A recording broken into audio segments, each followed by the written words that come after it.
At my son's wedding. His fiancé pulled out a chair as I was sitting down and I fell to the floor. The guests laughed loudly. "Your place is on the floor," she said with a mean smile, making me feel small in front of everyone. But then the bride's mother stood up, looked at me with wide eyes and whispered, "Madam, is that you?" That moment changed everything.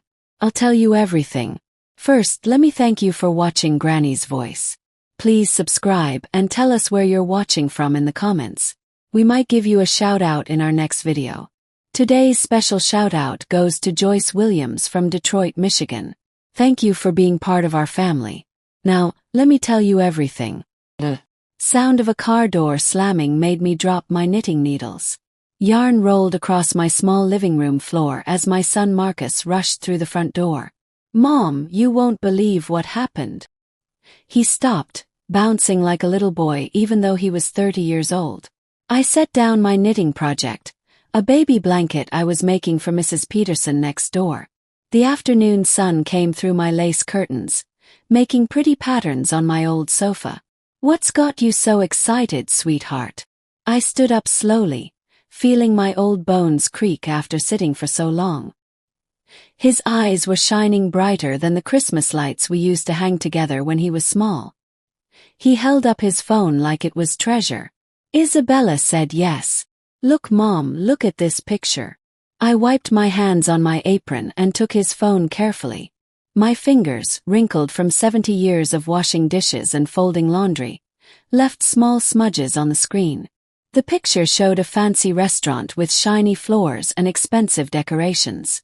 Isabella stood by a table covered in roses, wearing a dress that probably cost more than my monthly grocery money. Marcus was on one knee, holding a ring box. "We're getting married next month," he said, talking so fast his words ran together. "You'll love the wedding, Mom. It's going to be perfect." I looked at the picture again, studying Isabella's face. She was beautiful, no doubt about it. But something in her smile seemed cold, like ice on a winter morning. Behind her in the picture, I could see a waiter trying to clean their table, but Isabella looked annoyed with him. "This is wonderful news, dear," I said, handing back the phone with a smile. "When do I get to meet her parents?" Marcus laughed, but it sounded nervous. "Oh, they're on a long vacation in France. They won't be back until right before the wedding." He shrugged. "Isabella says we don't need to wait. She wants everything to be perfect right away." I picked up my knitting needles, needing something to do with my hands.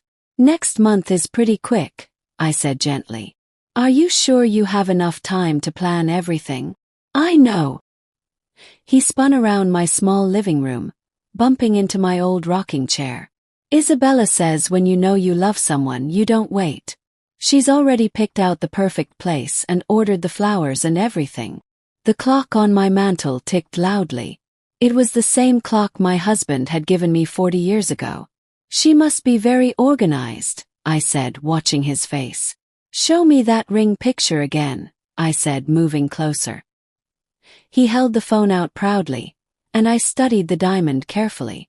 It was huge and sparkled like a star, the kind of ring meant to show off rather than show love. It was so different from the simple gold band my husband had given me all those years ago. That ring had been small and plain, but it had been filled with love. "It's very shiny," I said honestly. "She has expensive taste." "Isn't it amazing?" he said, looking at the picture with such happiness. "Isabella says she wants to take you to lunch tomorrow so you two can get to know each other better." I nodded, already thinking about what I would wear. My best dress was 10 years old, but it was clean and pressed. I wondered if it would be nice enough for wherever Isabella wanted to meet. "I'd like that very much," I said, though a worried feeling was growing in my chest like a storm cloud. "Just the three of us." "Yes, her parents are still in France. But that's good because you'll have all her attention." He kissed my cheek, and I smelled his cologne mixed with the spring air from outside. As he walked toward my kitchen, he stopped and looked back. "Mom, you're going to love her once you really get to know her. I promise." After he left, I stood alone in my living room with my half-finished baby blanket. I picked up the soft yellow yarn, but my hands were shaking a little. The picture played in my mind again and again. Isabella's cold smile, the rushed wedding, the parents who weren't around. I closed my curtains and walked to my bedroom. The worried feeling in my chest had nothing to do with the cool evening air. 2 hours later, I sat at my old computer desk, staring at the screen that took forever to start up. The picture of my husband smiled at me from its frame beside the monitor. He'd been gone 5 years now, but I still talk to him every day. "I need to know about this girl, Henry," I whispered to his photograph. "Help me understand what's happening to our boy." The computer finally loaded, and I found Isabella's social media page. Her name was Isabella Hart, and she worked at a big fashion company. Her profile picture showed her leaning against an expensive car, wearing sunglasses that reflected the camera flash. Her smile looked sharp like broken glass. I scrolled through her posts, and each one made my stomach feel worse. "Finally upgrading my lifestyle," she had written 3 days ago with a picture of an expensive purse. "Some people are happy with ordinary things. Not me. I deserve the best." In another post from last week she had written, "Old people just don't understand modern success. Still living in the past while we build the future." Dozens of her friends had liked it and left comments agreeing with her. In the comments of a friend's post about getting a new apartment, Isabella had written, "Nice, I guess. Some people settle for average lives. I have bigger plans. Ambition matters." My hands felt cold as I read through more posts. Picture after picture of expensive clothes, fancy restaurants, and jewelry that sparkled like stars. But it wasn't the money that bothered me. It was how she looked down on people who didn't have these things. Post from Christmas caught my attention. "Changing my life one smart choice at a time. Sometimes you have to leave your past behind to step into your future." The comments were full of support from friends who seemed to think the same way. One person had asked about her new boyfriend, and Isabella had replied, "He's perfect. Sweet, trusting, and his mother is exactly the kind of simple woman who won't cause problems." Simple woman. The words hurt like a slap. I leaned back in my creaky chair, feeling smaller than I had in years. Around me, my little bedroom felt even smaller. Pictures of Marcus growing up covered the walls. His first day of school, his graduation, birthday parties where he blew out candles while I cheered. In every picture it was just the two of us.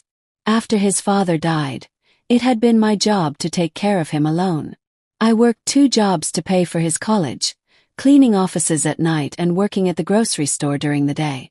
My hands were rough from all that work, but I had been proud to help my son succeed. The medals from my husband's military service hung in a small frame near my dresser. He had been so proud to serve his country, and I had been proud of him. Now I wondered if that pride meant anything to Isabella, or if she just saw an old woman who cleaned other people's messes. I clicked through more of Isabella's photos. Pictures from fancy parties where she stood apart from other people, looking bored and superior. In one photo from a work event she had written, "Networking with the right people. Success is about knowing how to use others to get what you want." The word use made my skin crawl like spiders walking on me. The house was quiet around me, settling into the night with familiar creaks and sighs. Through my thin walls, I could hear Mr. Johnson next door watching his evening news, the serious voices of reporters drifting through the darkness. These were normal sounds from a normal neighborhood where people helped each other and worked honest jobs. I thought about Marcus's face today, how happy he looked, how completely he trusted this woman. He had always been good at seeing the best in people, believing that everyone was kind if you just gave them a chance. It was one of the things I loved most about him, and now it scared me more than anything. My reflection stared back at me from the dark window. Gray hair, wrinkled face, hands that showed 70 years of hard work. Everything Isabella seemed to hate about people like me. But these hands had held my son when he cried, had packed his lunch every day for 12 years, had worked extra hours to pay for his school books. I closed the computer and sat in the darkness for a long time.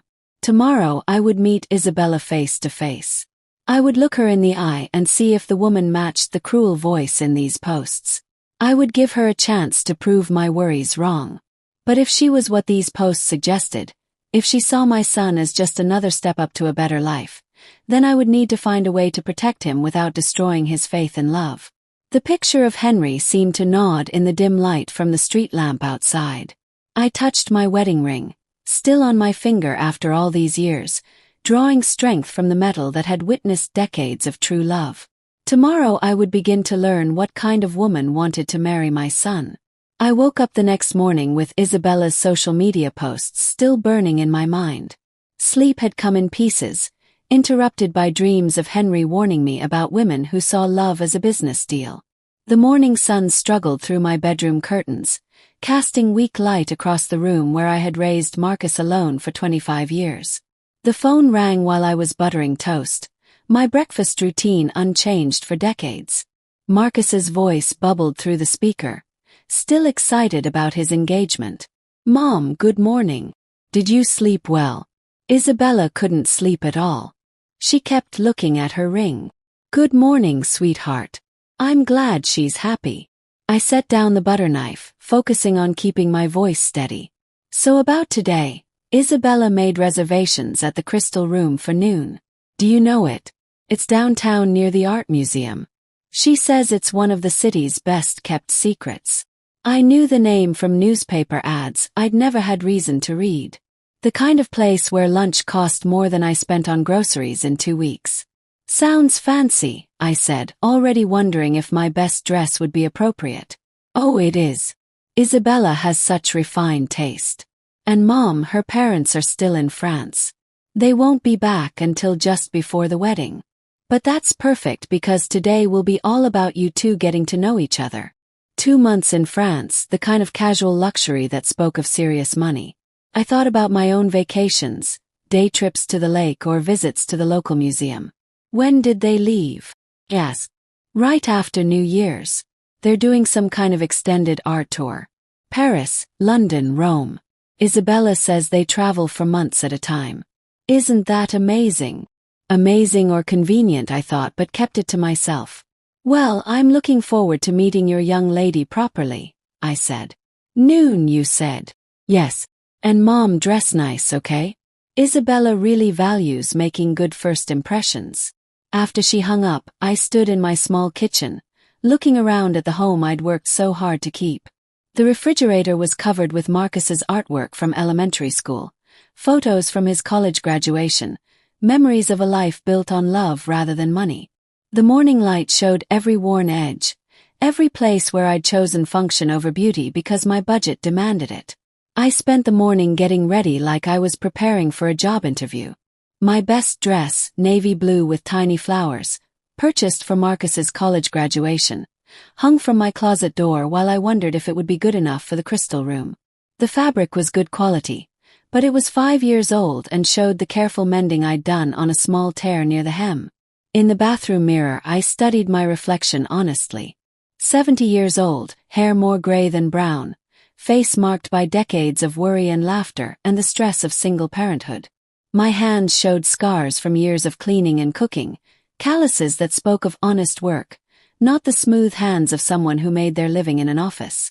I used the lipstick Marcus had given me last Christmas, a soft pink that he said made me look younger.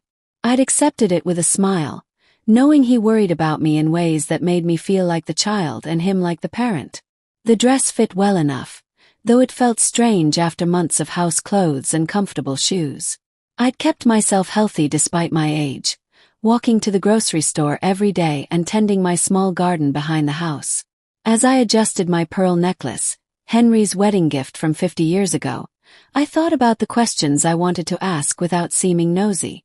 How long had she known she wanted to marry Marcus? What were her plans for the future? Did she understand the kind of man he was, someone who valued kindness and loyalty over material success? But underneath the polite questions I was planning, darker worries lurked. Why the rush to marry? Why were her parents conveniently absent? And most importantly, did she love my son for who he was or for what he could give her? I found myself thinking carefully, the way I'd learned to watch for signs during Marcus's teenage years. Read the situation, identify potential problems, plan different ways to handle things. The goal today was simple: understand what kind of woman wanted to marry my son. The picture on my dresser showed Marcus at age 8, gap-toothed and grinning as he held up a drawing he'd made for Mother's Day. He'd worked on it for hours, using every crayon in his box to make a picture of us holding hands under a rainbow. That creative spirit had served him well in his job as a teacher, but it also made him see the good in everyone, sometimes missing the warning signs that others might notice. I grabbed my purse and coat, checking the address Marcus had written down for me. The bus ride downtown would give me time to compose myself, to prepare for whatever version of Isabella Hart I was about to meet. The confident woman from the social media posts, or perhaps someone different in person, someone worthy of my son's love. Outside, the spring air was cool against my face as I locked the front door. Mrs. Patterson waved from her garden, and I waved back, grateful for neighbors who'd looked out for Marcus and me over the years.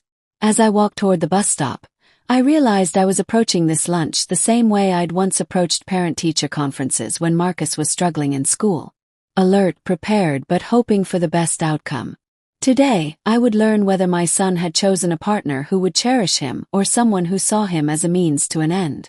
The bus pulled away from the curb downtown, leaving me standing before the Crystal Room's intimidating entrance.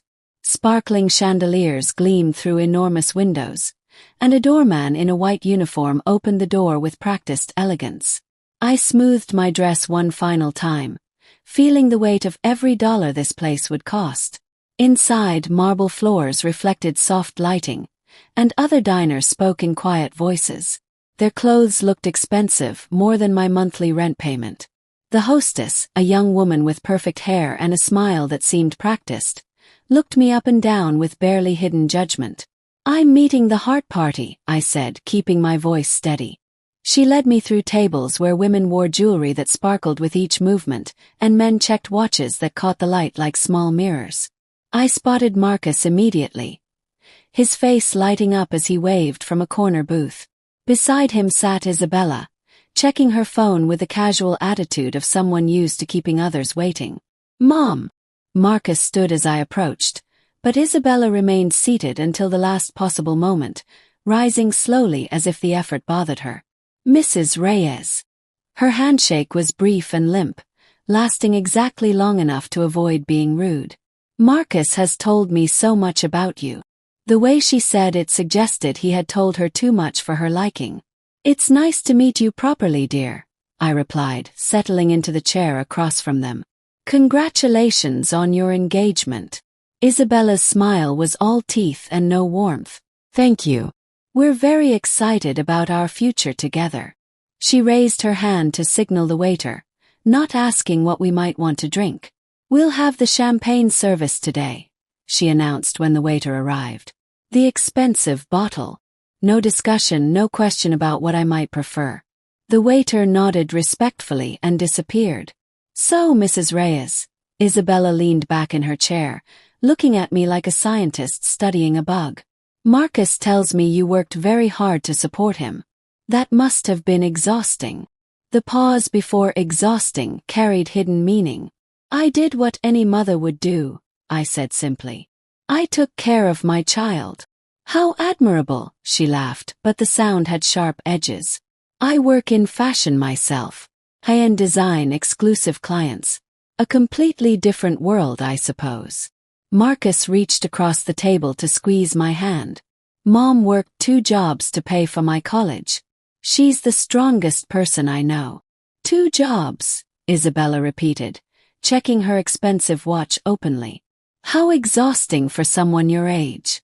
Though I suppose different generations have different ideas about what's necessary."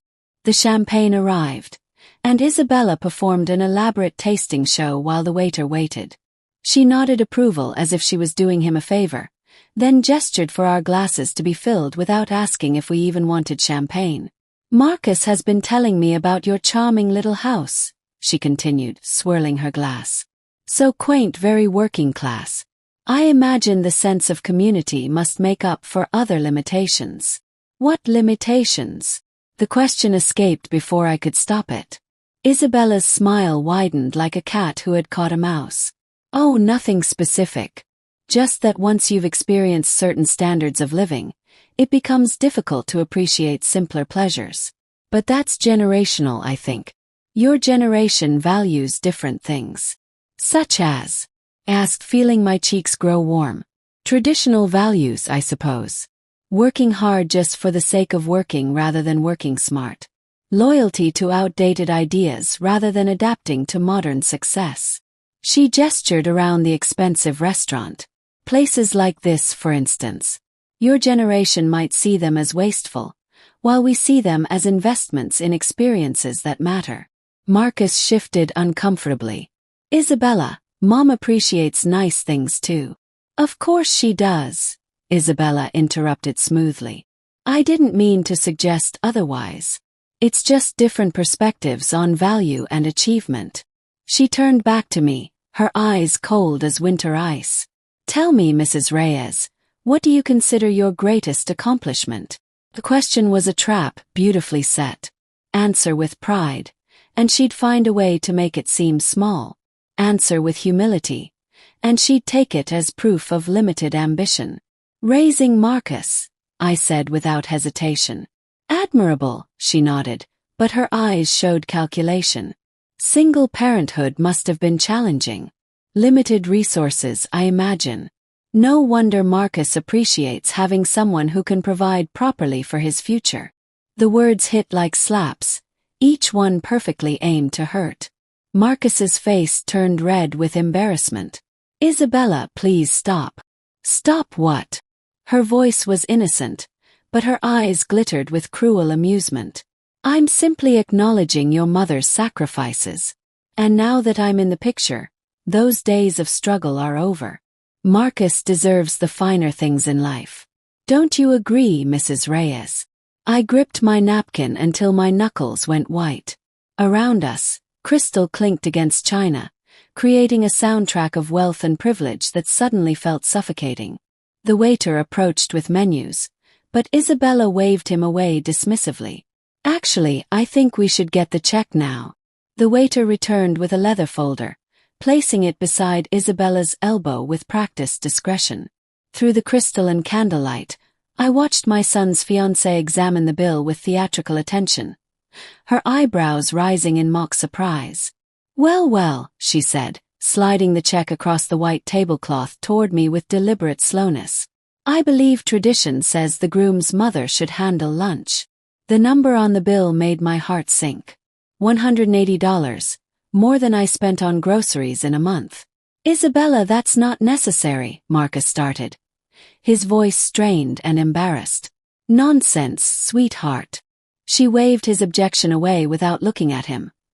Her eyes fixed on my face like a hunter watching prey. Your mother wants to show her support for our engagement. Don't you, Mrs. Reyes? The silence stretched between us like a tight wire. Other diners continued their conversations, unaware of the slow-motion disaster happening at our corner table. A man at the next table laughed at something his wife said, the sound bright and careless in the soft lighting.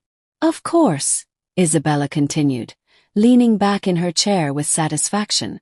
Your generation probably doesn't understand modern etiquette. In my circle, this is simply how things are done. My hands trembled as I reached for my purse. The leather was worn soft from years of use, a working woman's purse that had never carried the kind of money this restaurant expected. I could feel Marcus watching me, his face pale in the soft light. Mom, please. I can. No. I placed my credit card on the check, praying silently that the transaction would go through. It's fine, sweetheart. Isabella's smile was triumphant. Excellent. I do appreciate a woman who understands proper protocol. She checked her phone again, scrolling through messages as if my humiliation was already forgotten. You know, Mrs. Reyes, Marcus was worried you might not approve of our relationship. I told him mature adults always find ways to get along.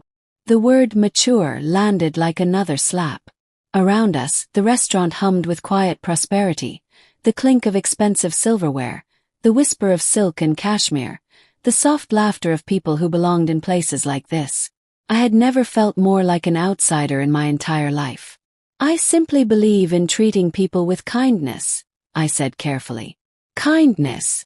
Isabella looked up from her phone, eyebrows raised in apparent confusion. I thought I was being quite kind.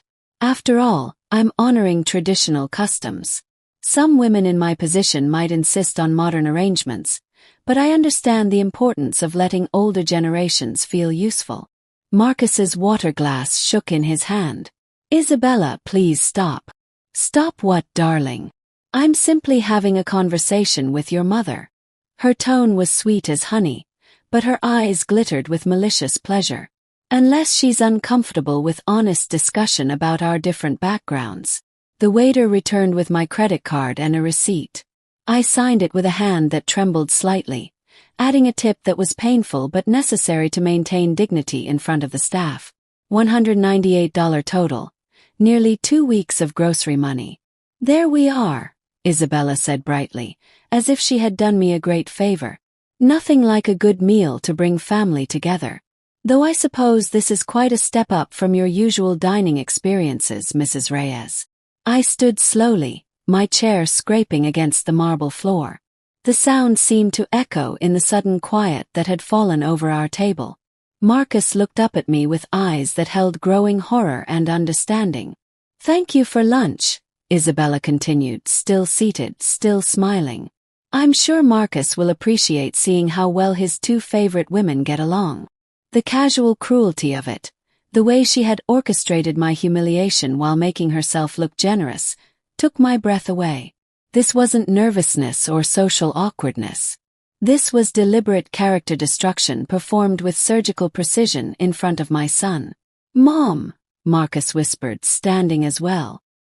His face was pale, and I could see understanding dawning in his eyes. I looked down at Isabella, still lounging in her chair with the confidence of someone who had never faced real consequences for her actions. Her expensive clothes, her perfect hair, her smug expression. Everything about her screamed privilege and entitlement. Marcus, I said quietly. I think we need to talk. I touched Marcus's elbow gently, guiding him away from the table toward a quieter seating area near the restaurant's entrance. Behind us, Isabella remained at the table, already absorbed in her phone as if the day's events were simply another successful business transaction. The seating area was dimly lit, designed for private conversations and intimate moments. Through the tinted glass, I could see the busy downtown street beyond. Normal people living normal lives, unaware of the small drama playing out behind crystal and marble. Mom, Marcus started, then stopped, his hands twisting together in his lap. Sweetheart, I kept my voice gentle, though my chest still burned with suppressed anger. I need you to really think about how she treated both of us today.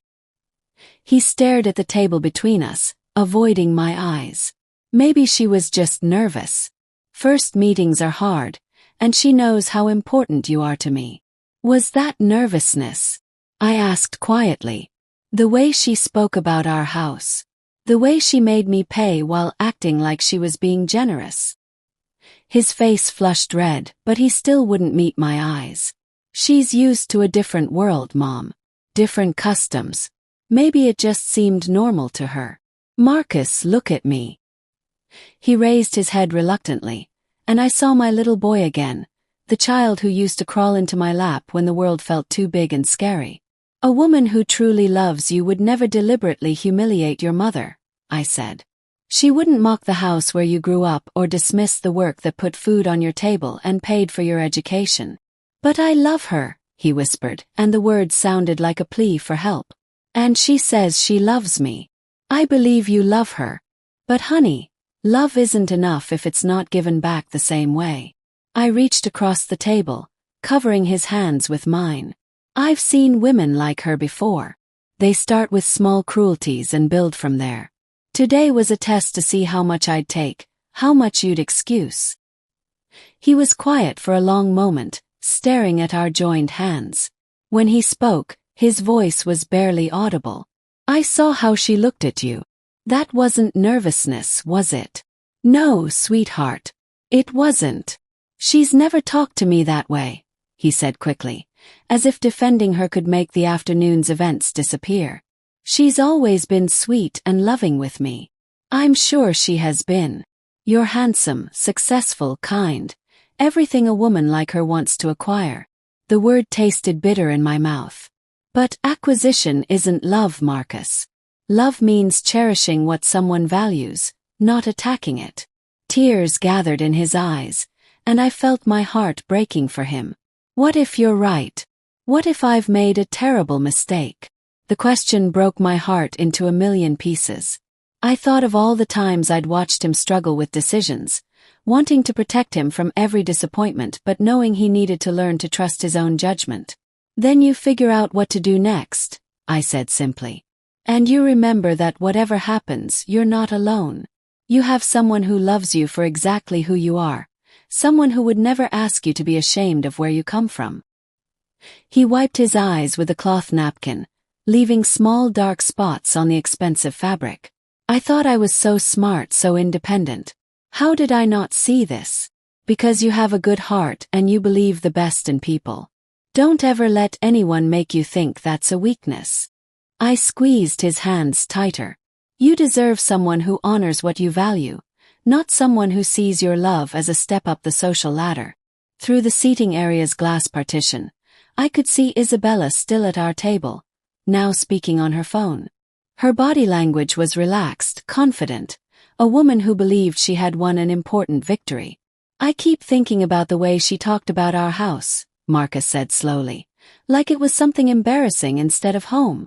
Your father and I chose that neighborhood because it was full of good people who looked out for each other. You grew up surrounded by teachers and shop owners and retirees who knew your name and watched you grow up. That's not something to be ashamed of. I know, he said, but his voice was uncertain. Do you? Because the way she talked today, you'd think honest work was something to be hidden, like the hands that cooked your dinner every night and helped you with homework were somehow shameful. He looked back toward Isabella, who had finished her call and was now checking her watch with obvious impatience. She's probably wondering what's taking so long. Let her wonder. I kept my voice steady, though part of me wanted to march back to that table and give her a piece of my mind. This conversation is about you, not her. What should I do, Mom? The question I'd been dreading and hoping for in equal measure. I thought of Henry, of the advice he would have given our son in this moment. Only you can decide that, sweetheart. But whatever you choose, I'll be here. And if you ever need a safe place to come home to, our door is always open. He nodded, fresh tears spilling over. I love you, Mom. I love you too, Marcus, more than you'll ever know. He stood up slowly, straightening his tie and taking a deep breath. I should go back. She'll want to leave soon. I stood as well, fighting the urge to pull him into my arms and carry him home like I had when he was small and the world had hurt his feelings. Just remember what we talked about, okay? And trust your instincts. They're better than you think. We walked back toward the main dining room together, his hand resting lightly on my arm for support. The taxi pulled away from the crystal room as the city's busy streets began to blur past my window. I slumped against the worn vinyl seat, feeling every one of my 70 years settling into my bones like winter cold. The driver's radio played soft music, a gentle contrast to the symphony of car horns and construction noise that formed the city's eternal soundtrack. Through the smudged window, I watched the transformation unfold as we left the expensive downtown area.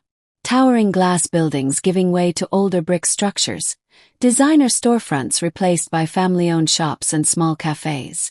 The people on the sidewalks changed too, from business suits and designer heels to work clothes and comfortable shoes. My world, the world Isabella had spent the afternoon mocking and dismissing. My hand found my wedding ring, still warm on my finger after all these years. 50 years since Henry had slipped it there. 5 years since I'd held his hand as he passed away. The promise I'd made at his bedside echoed in the taxi's quiet space. Take care of our boy, Eleanor. Keep him safe from anyone who'd hurt him. I thought I understood what that meant then. Bullies at school and teenage heartbreak, maybe some college girl who didn't appreciate his worth. I never imagined someone like Isabella, who could slice his self-worth into ribbons while smiling and calling it love. The city bridge stretched ahead, its cables catching the reflection of afternoon sunlight like a web of silver threads. Below, the river flowed dark and endless toward the harbor where Henry and I had taken our first walk together 45 years ago. "What would you do, sweetheart?" I whispered to the window, watching Henry's face form in my memory. How do I protect him without losing him? But I knew what he'd say. Henry had never tolerated bullies, whether they wore expensive clothes or torn jeans. When Marcus was 10 and Billy Thompson kept taking his lunch money at school, Henry had walked down to that playground and given Billy a talk about respect that left him wide-eyed and apologetic. Not through threats or anger, but through the simple, powerful force of moral authority. The taxi turned onto familiar streets, past brownstone apartments with small front gardens where people grew vegetables and flowers side by side. Mrs. Patterson's window glowed warm yellow, her afternoon cooking show providing a soundtrack to the neighborhood's peaceful rhythm. I thought about Marcus's face in that quiet seating area, the way his certainty had cracked when I'd asked him to really look at Isabella's behavior. He was starting to see it, the condescension disguised as sophistication, the control masquerading as care. But seeing and accepting were different things, especially when your heart was invested in a different story. My chest tightened as I replayed the afternoon's humiliations. The way Isabella had dismissed our neighborhood as quaint, as if the place where I'd raised my son was some kind of embarrassing relic. The calculated cruelty of sliding that check across the table, knowing exactly what it would cost me, knowing I'd pay it anyway for Marcus's sake. But it was more than money. It was the message behind it that I was old, simple, irrelevant. That my values were outdated, my work meaningless, my love for my son nothing more than an obstacle to be overcome. "You're wrong about that, girl," I said to the passing street signs. "Dead wrong." The taxi slowed, turning onto my street where the spring flowers were blooming in window boxes and small front yards. Porch lights were beginning to come on, creating pools of welcome warmth, and I could see Mr. Johnson across the street watering his tomato plants. Normal people living normal lives, building something solid with their hands and hearts. I'd spent 40 years in this neighborhood, watching children grow up and move away, helping neighbors through hard times and celebrating their good times. These were the people Isabella saw as beneath her, teachers and shop owners and retirees who measured their worth in relationships rather than bank accounts. The wedding ring felt warm against my finger as the taxi pulled up to my house. Through the front window, I could see the living room where I'd taught Marcus to tie his shoes, where we'd watched Saturday morning cartoons and built blanket forts that covered half the furniture, where Henry and I had planned our future, and where I'd raised our son alone when that future was cut short. "I promised you I'd keep him safe," I said to the empty seat beside me. "That girl is dangerous, Henry. Not with fists or weapons but with something worse. She wants to own him, not love him." The meter clicked off, and I handed the driver cash with a tip that would help him get home to his own family. As he pulled away, I stood on the sidewalk looking up at the house that had sheltered 2 generations of honest living. Tomorrow I would call Marcus. We'd talk, really talk about what he'd seen today and what it meant for his future. I wouldn't try to control his choice, but I'd make sure he understood what choice he was making. And if Isabella decided to make this into a war, well, she'd started it. She'd learned that underestimating a woman based on her age and simple clothes was a mistake that carried consequences. I climbed the front steps slowly, key turning in the lock of the door that had always been open to anyone who needed shelter or wisdom or just a hot meal and someone to listen. Inside, the house waited quietly, filled with memories and the promise of whatever came next.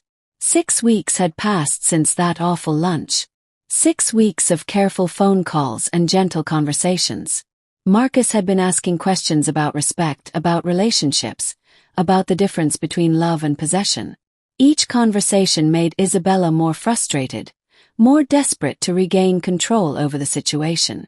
The sound of an expensive car engine cut through the quiet evening, followed by a car door slamming with unnecessary force.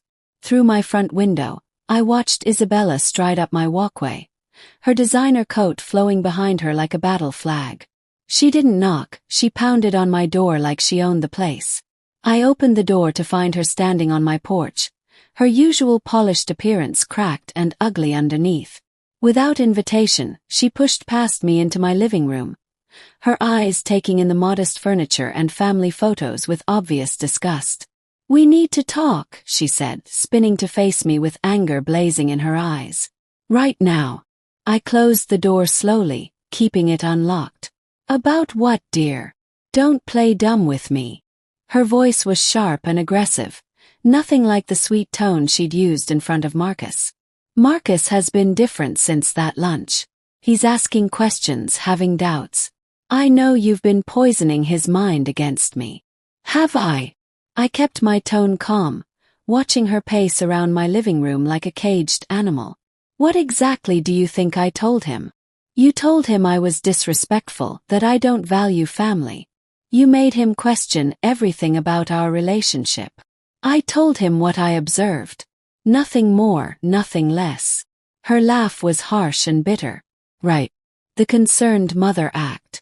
Very touching. She stepped closer, trying to use her height and youth to intimidate me. But here's what's going to happen. You're going to call him tomorrow and apologize. Tell him you were wrong about me. That you overreacted because you're jealous. Or what? The question hung in the air between us. Isabella's face flushed red, and for a moment the mask slipped completely away. Or you'll find out what it's like to lose access to your son permanently. I studied her face, the entitled rage, the desperation beneath the bluster. This was a woman who had never been told no, never faced real resistance.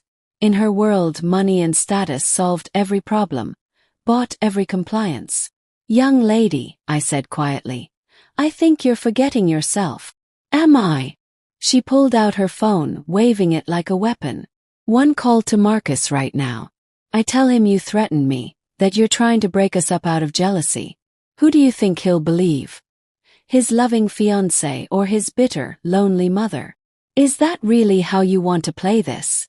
Something in my tone made her hesitate for the first time since she'd burst through my door. Uncertainty flickered across her face.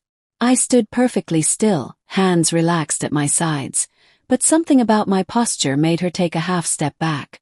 "You don't understand," she said, her voice rising higher.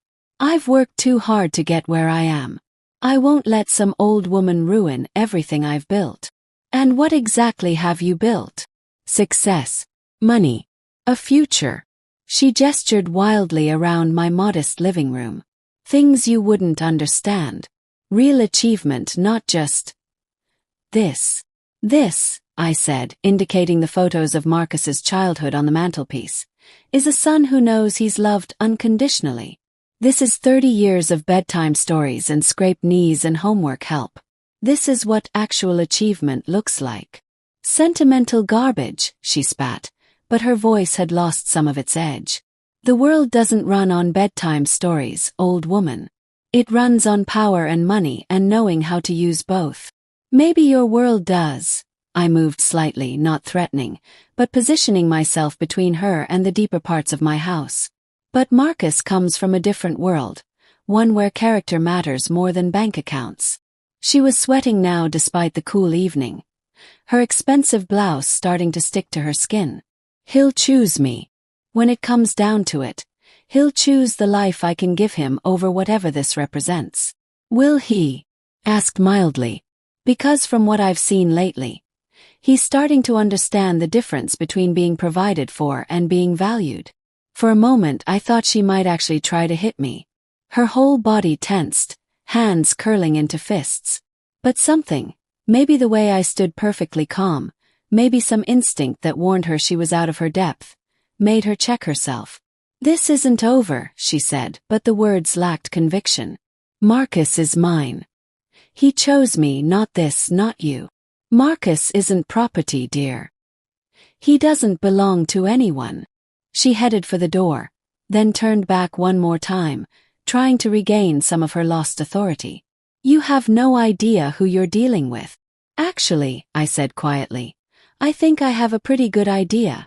After she left, I stood in my living room listening to her car roar away into the night. Through the walls, I could hear Mrs. Patterson's television, the Johnsons' dog barking at something in their yard. Normal sounds from normal people living normal lives. But nothing about this situation felt normal anymore. I picked up the phone to call Marcus, then set it down again. This conversation needed to happen face to face, not over the phone where words could be misunderstood.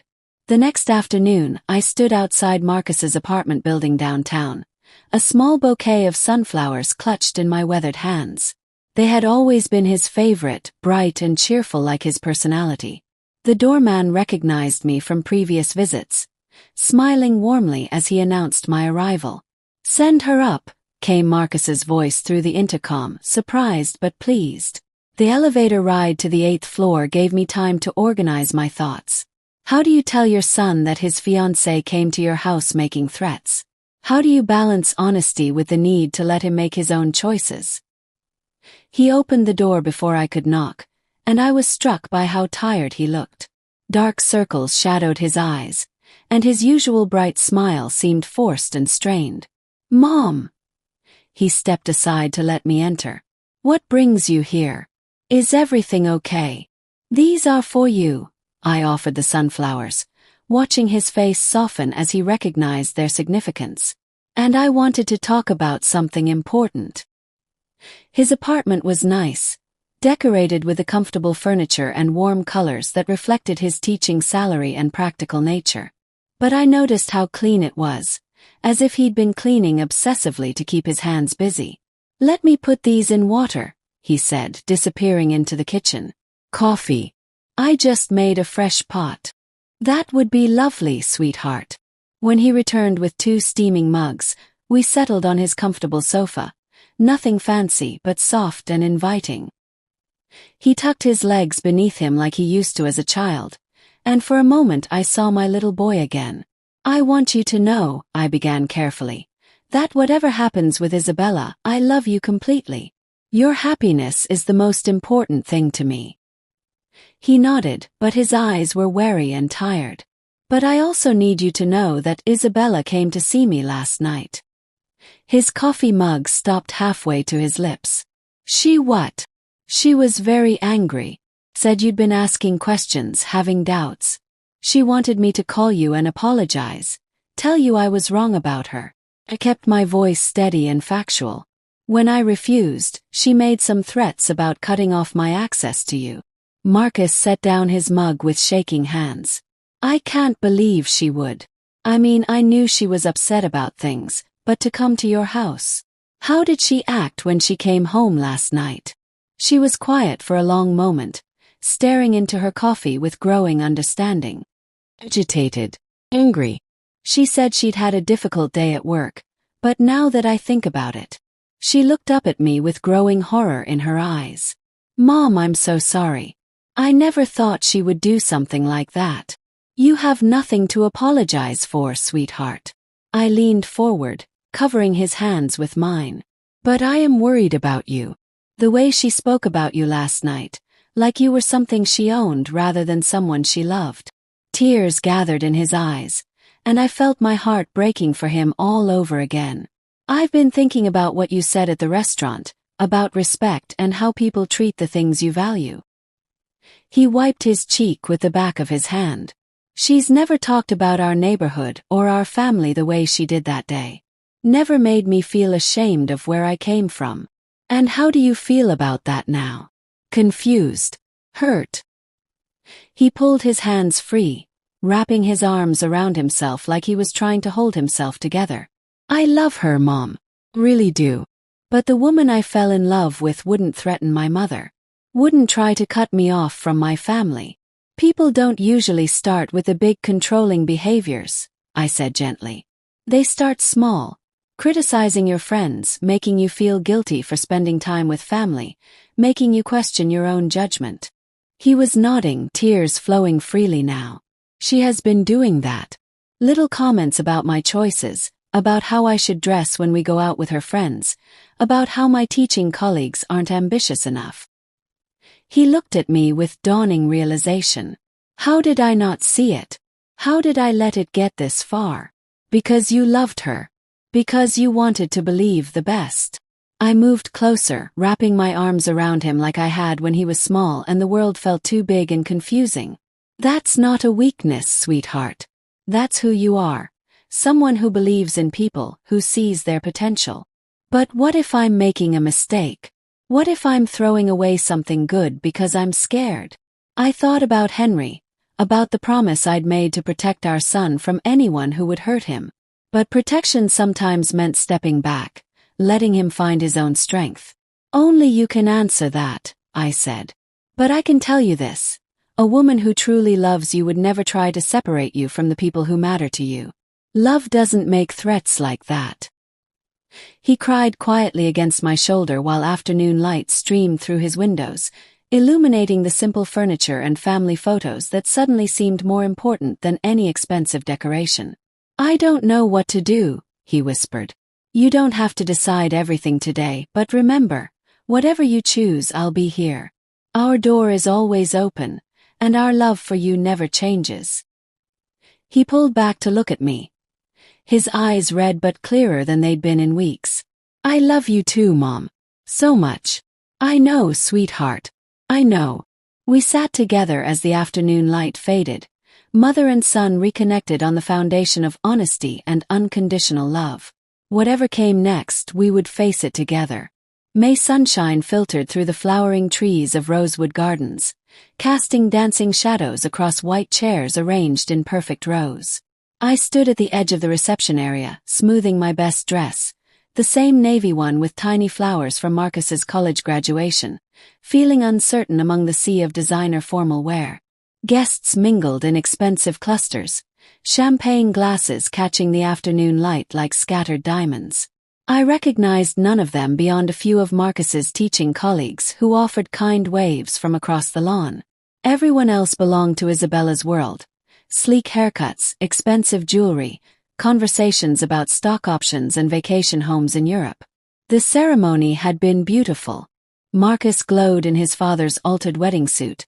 The navy wool Henry had worn 30 years ago transformed into something that honored both past and present. When the minister asked who supported this union, I'd stood with mixed emotions, knowing what the reception likely held in store. Excuse me, ma'am. A young woman with a camera approached. Could you move aside? We're trying to get family photos. I stepped back, watching Isabella pose with her bridesmaids, her smile razor-sharp as she spotted me retreating. This was her domain now, her rules. Every gesture reminded me that I was here on sufferance, a necessary inconvenience to be managed and minimized. Mom! Marcus appeared at my elbow, handsome despite the tension I could see in his eyes. Come meet Isabella's college friends. But as we approached the group, Isabella materialized with practiced smoothness. Darling, the photographer needs you for a few more shots. Your mother can introduce herself.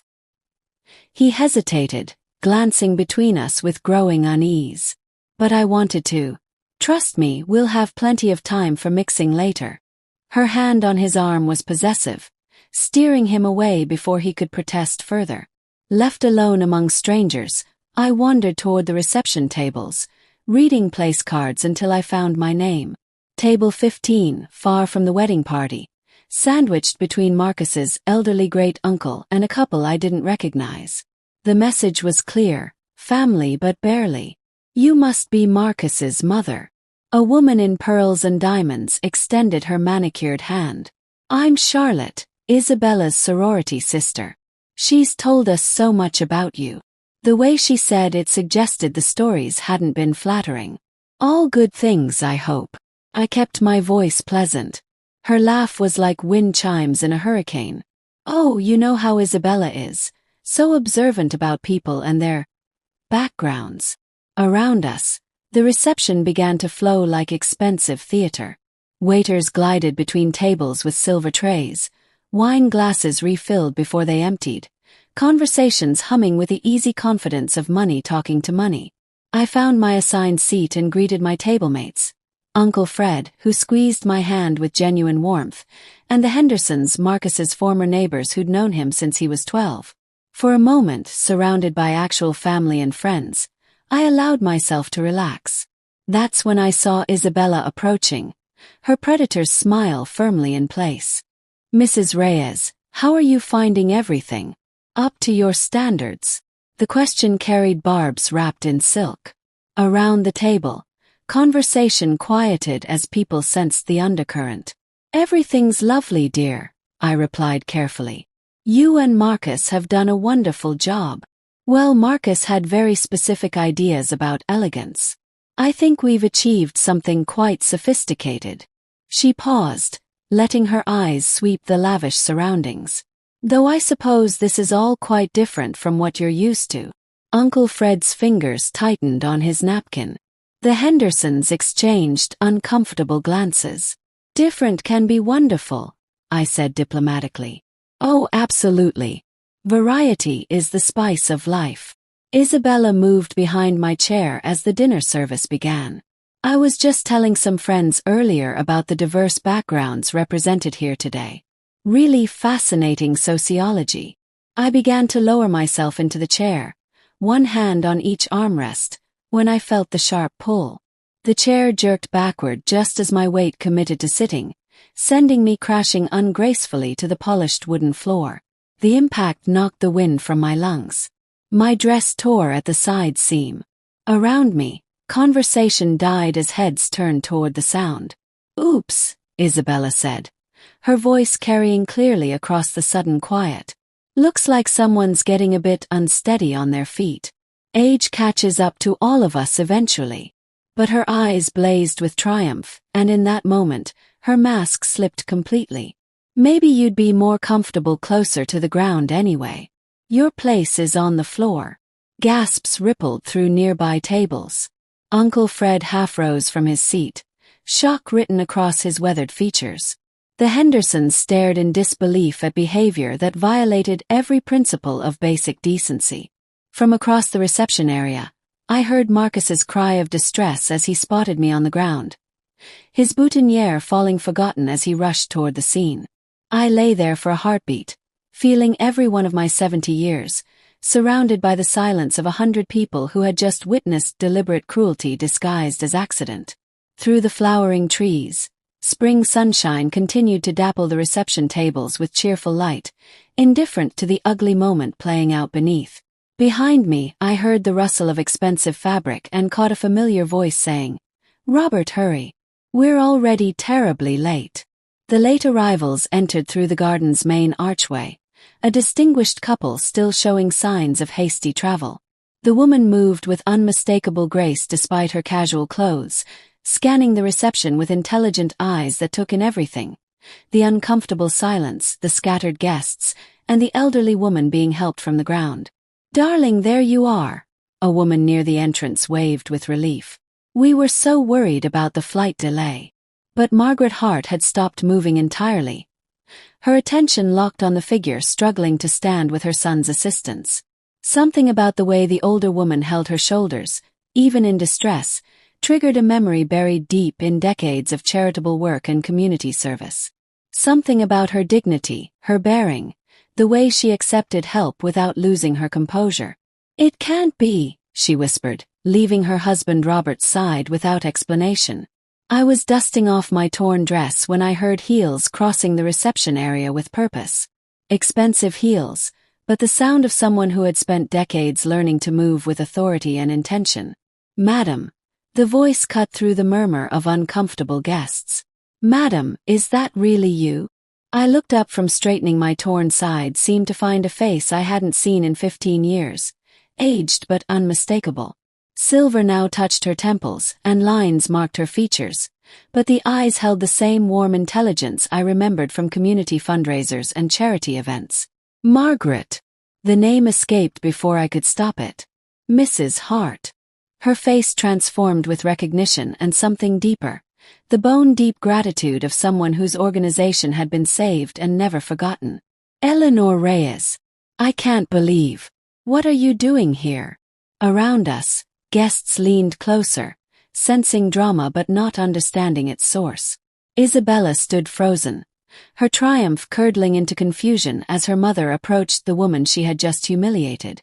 "This is my son's wedding," I said quietly, glancing toward Marcus, who watched our reunion with growing amazement. Margaret's eyes widened as the impossible coincidence registered. Her gaze swung to Isabella, then back to me, processing implications that would reshape everything she thought she knew about this day. "Your son," she began, then stopped as understanding hit her like lightning. Her voice rose, carrying across the reception with the projection of someone trained to address large crowds at charity events. "Ladies and gentlemen, I need everyone to understand something." The authority in her tone commanded immediate attention. Conversation ceased. Waiters paused mid-service. Even the string quartet lowered their instruments. "This woman," Margaret continued, her hand falling on my shoulder with reverence, "is Eleanor Reyes, the volunteer coordinator who saved our children's hospital 15 years ago." Robert appeared at his wife's side, recognizing the story he'd heard countless times but never expecting to meet its hero. His eyes filled with understanding as he looked between his wife and the woman who had performed miracles. When our funding was cut and we were about to close the pediatric wing, Margaret's voice carried emotion that 15 years hadn't diminished. This woman organized the entire community. She worked 18-hour days for 6 months, coordinating volunteers, organizing fundraisers, managing every detail of the campaign that saved our hospital. Gasps rippled through the crowd. Heads turned toward me with new awareness, recontextualizing everything they'd witnessed. The woman on the ground wasn't some working-class embarrassment. She was a community hero who had saved children's lives through pure determination. "She raised over $2 million, Margaret continued, her voice thick with pride and emotion. Money that meant the difference between life and death for hundreds of sick children. The hospital board wanted to name the wing after her, but she refused. She said the recognition should go to the community that came together to help." Isabella's face had gone white as winter snow. Her mouth worked soundlessly as the magnitude of her miscalculation became clear. The simple old woman she'd been tormenting was a celebrated community leader who had earned her respect through decades of selfless service. "She never told me," Marcus whispered, but his voice carried in the stunned silence. Tears streamed down his cheeks as he looked at me with new eyes. "Mom, you never said anything about—" "I just did what needed to be done, Margaret," I interrupted, uncomfortable with the attention. "Any community member would have done the same thing." "No, Eleanor, not anyone," Margaret's voice cracked with emotion. "You saved our hospital so families wouldn't have to travel hundreds of miles when their children were sick. You gave hope to parents when they had nowhere else to turn." She turned toward Isabella, whose face now showed horror at the recognition of what she'd done. "This woman is a genuine community hero, and if I just witnessed someone treating her with anything less than complete respect." Her eyes found Isabella's, carrying a mother's disappointment that cut deeper than any shouting could. The reception area buzzed with whispered conversations as guests processed the revelation. Champagne glasses sat forgotten on tables as people stared at the torn-dressed woman who had moved mountains to save children. From her position beside me, Marcus reached for my hand, squeezing it with fierce pride and love. "Welcome home, Eleanor," Margaret said formally, embracing me like the dear friend she'd always been, honoring someone who had given everything for others. The silence stretched like held breath until Isabella stepped forward, her face ashen but resolute. The confident predator who had orchestrated my humiliation had vanished, replaced by a young woman confronting the wreckage of her own character. Her voice cracked. She cleared her throat and tried again, moving toward the microphone the band had been using for announcements. "I need to address everyone here." Guests shifted uncomfortably as she adjusted the microphone with trembling hands. Marcus moved closer to me, his grip on my arm tight with apprehension. "What happened here today, what I did, was inexcusable," her words carried across the reception area, amplified for everyone to hear. "I've spent months treating this woman with disrespect and contempt, and I just learned why that makes me not just wrong but despicable." Robert Hart pressed his hand to his chest, recognizing his daughter's anguish. Margaret stood rigid, waiting to see if the girl she'd raised could find the courage to make things right. "My mother just told you that Mrs. Reyes saved our children's hospital 15 years ago." Isabella's voice gained strength as she forced herself to continue. What she didn't tell you is that for the past few months, I've been treating this community hero like she was beneath me. Because she's not wealthy. Because she lives in a simple house instead of an expensive one. Because I was too insecure and stupid to see past my own prejudices. A woman at table 6 whispered something to her companion. I caught fragments, pulled the chair, deliberately humiliated. I made fun of her neighborhood, her work, her values. Isabella's confession grew more painful with each admission. I forced her to pay for an expensive lunch just to watch her struggle with the bill. Tonight, I pulled her chair away and watched her fall, then told her her place was on the floor. Gasps echoed across the reception.